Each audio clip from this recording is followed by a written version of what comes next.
All right, so listen, the Flyers are in the playoffs, so there'll probably be a relatively quicker episode here of the Philly Menaces, and I appreciate you allowing me to do that because that's going to be what happens here. Why? Why is this always a heart attack? Oh man, we don't need extras. This game's over. This game's over. Can one of you guys get a map? Please, get a map. Phillies have been painfully underwhelming. Oh my God! Die! They stink! Choose your fucking brain rock! It's gone!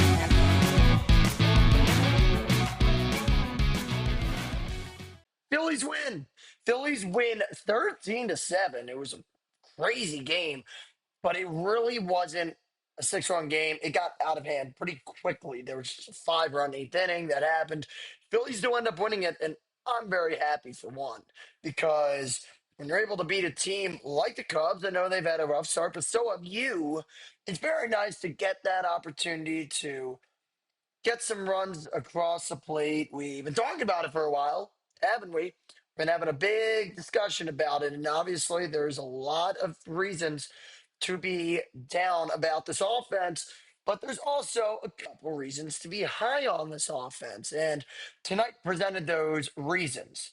The first one was obviously that Kyle Schwarber, Trey Turner, and Bryce Harper, they had some hits, right? They came to play, especially Kyle Schwarber. I mean, he scored four runs, drove in three, and went 2 for 3. And started things off obviously with that Schwarber bomb. And then he said, you know what? You like one? I'll give you two. So Kyle Schwarber clearly on the right track here. If there was ever a year for him to break it, we thought it might be last year, break the Ryan Howard record. We thought it was last year. Maybe it's this year. Who knows? But that was a positive, obviously, from this game. Along with that, I mean, I was pretty impressed with the pitching of Christopher Sanchez. Obviously, nothing's ever perfect, especially in the beginning of the season. However, he did do a lot of good in this game, and I was pretty impressed with his performance because let's face it, there's been a couple of shaky outings over the last few games by the Phillies. I will say this: I did miss the Giants game. That's on me. That's on me. But you got to realize the Flyers are in the playoffs. Flyers in the playoffs. Sixers are in the playoffs. I might have to delegate a couple games to Nick because that's life right now.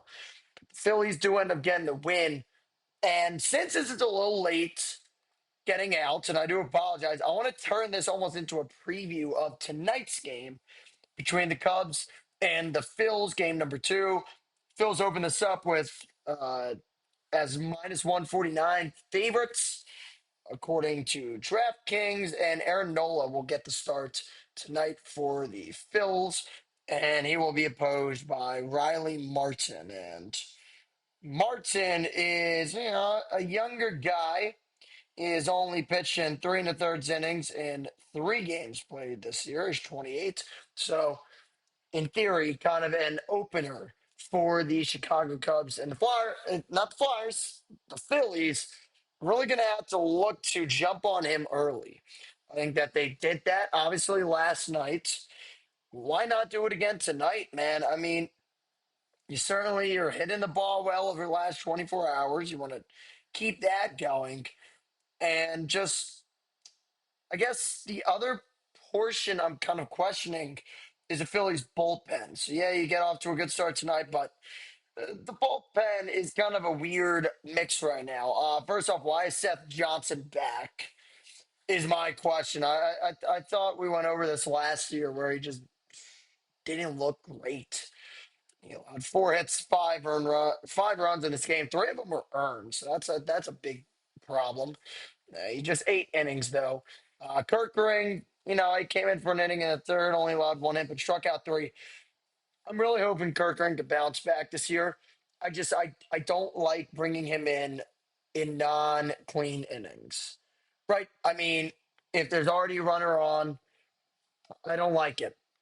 It's he is so much better coming in a clean inning, nothing going on, and I just it's just not what I have ever felt Kirkering is great at. You look at the stats, yeah, like 20 plus inherited runs scored last year. That's really bad for a reliever, and I think that's a thing that they should be monitoring and not putting him in situations that they know he's going to fail in. I don't think that's right. But aside from that, I think Alvarado is just, oh, God, been brutal. That's an issue that they need to fix. I mean, you cannot have Alvarado playing this bad. The other thing is that I believe, yeah, Jonathan Bolin is on the IL right now, a 15-day IL. So they obviously had to make the move for Johnson.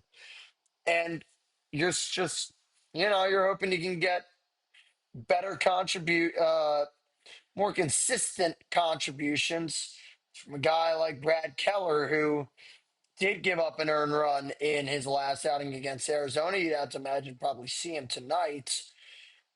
Just hoping you can start getting some consistency from these guys. It's early on in the year, obviously, but hopefully one or two you're able to get them some consistency moving forward. We'll have the game tonight. I'll have a recap for you then. But for now, thank you for watching Philly Menaces YouTube channel. If you like this video, my apologies. You can also like it, comment, and subscribe, and we will see you next time.